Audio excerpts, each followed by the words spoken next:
وسهلا فيكم متابعيني على قناتي بوصفة جديدة. وصفتنا اليوم هي عبارة عن وصفة سلطة بتجنن، وخصوصي لمحبين الأكل الصحي والسلطات. سلطة جديدة.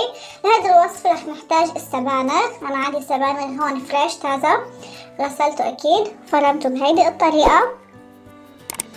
بحطهم بصحن أو بجاط التقديم. متابعيني إن كنتم أول مرة بتشوفوا هذه القناة فياريت تضغطوا زر الإعجاب وتشتركوا في القناة وتفعلوا زر الجرس. بصلة نفرمها جوانح، حرش عليها رشة سماق ورشة ملح، وحركهم واتركهم شوي لحتى يصير لون البصل اللون الأحمر كتير حلو. أنا هون رح أضيف إضافة هي طيبة بتمنى الكل يجربها، هي الرمان، وإن ما كان موجود الرمان فهذا شيء اختياري. أنا هون فرطت الرمان على جنب. رح أعصر الليمون الحامض. إن كنت ما رح تقدموا السلطة دغري فأعصر الليمون الحامض قبل بوقت عصير، لأنه في نوع من الليمون بيعطي طعم مرار.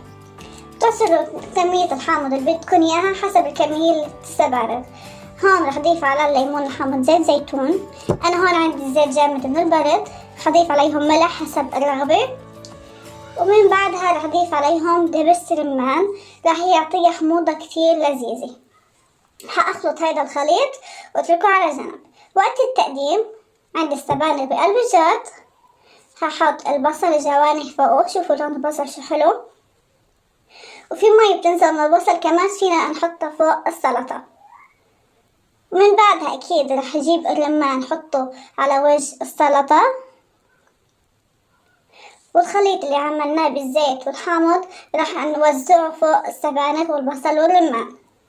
ممكن نضيف عليها جوز، بيعطيها إضافة كتير طيبة ورح يطلع كتير صحي مع هيدي السلطة. بتمنى تجربوها وتعجبكم، وألف صحتين وهنا سلفا. لا تنسوني من الإعجاب والاشتراك، وأعطونا رأيكم بالتعليقات. أشوفكم في فيديو جديد وإلى اللقاء.